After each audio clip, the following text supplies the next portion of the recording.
So the title of this poem is called He Knows All the Breeds of Fowl and the Counties of Ireland. This is an extended version of the poem we wrote in our first session. It's one of the 5 pieces I've written that seems most directly relevant because it's tackling neurodiversity. It's a line from a poem called It Allows a Portrait in Line Scan at 15 by the Australian poet Les Murray. I know this poem actually through the work of another autistic poet called Joanne Lindberg, who has a book called Autistic Alice, when she talks about being an autistic poet, and she wrote a poem in response to that. It's from the collection Subhuman Blues, which I happen to have on my shelf. So when I was reading that poem, I read this one in parallel. I think it's true to say of the Les Murray poem, it comes from a place, he has an autistic son, and it comes from a place of fierce love.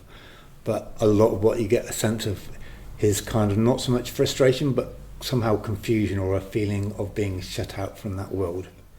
And so I wanted to write something that takes it from a different perspective, coming from within that experience. Perhaps I should say, like they say in the movies, any coincidence to living people is entirely coincidental, because I've never met his son.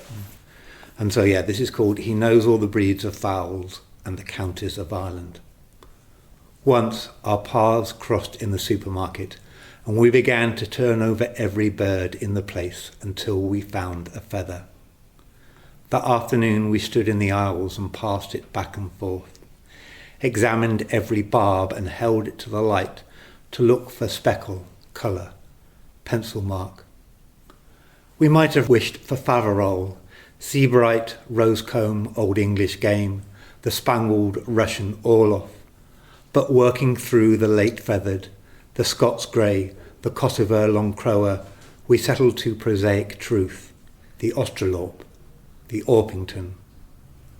When the place closed, we walked into the dark and used our feather as a guide, compared it to the shadows as we went, wandered far out and navigated home by some internal map he had of Ireland's lanes and contour lines. He counted off the turns for every street we passed and named each one: Cavan, Meath, Wexford, Carlow. So I'm Paul. I live not so far from the Poetry Library over in Mosside, at the other edge of Mosside, but not so far. Fantastic. What's been your favourite thing about these sessions with Louise? It feels a bit of a reawakening. So I've written before and my life circumstances have changed and I haven't really written.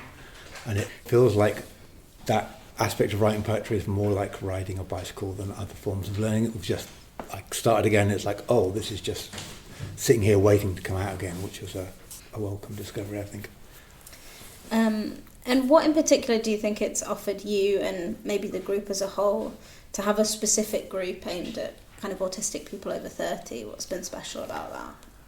I think it's a rare experience to be around other neurodivergent people, and I think it means people sometimes talk about the double empathy problem, that neurodivergent people get on well and neurotypical people get on well, but often the problems occur when you try and cross that boundary. And I think it's important in a group like this that you have that space where you're not constantly worrying about those social challenges or how other people are going to look at you, because that will put a damper on anything, and that's an obstacle you shouldn't be facing when it comes to this. It can be hard enough for anybody to write, never mind having the extra thing layered on top. Have you learned anything about your writing or about autism since you've been part of the group? I mean, it's mentioned this, it's like refinding it, I think, is the thing I've really learned, and realising that it's still there waiting is the big learning. I think it was interesting to kind of wander in and out of the subject of like neurodiversity, because I wasn't necessarily wanting to tackle it directly. And I think some of the stuff I've written and the thing I'm going to read in a minute is closer to that subject without necessarily being directly about it. Some of it is further away, but it was good to have that, the exploration of that space. Because I think any time you write, you take a part of yourself into it. Being neurodivergent, that's a very big part of our experience. And so having a space to kind of think and explore that is important.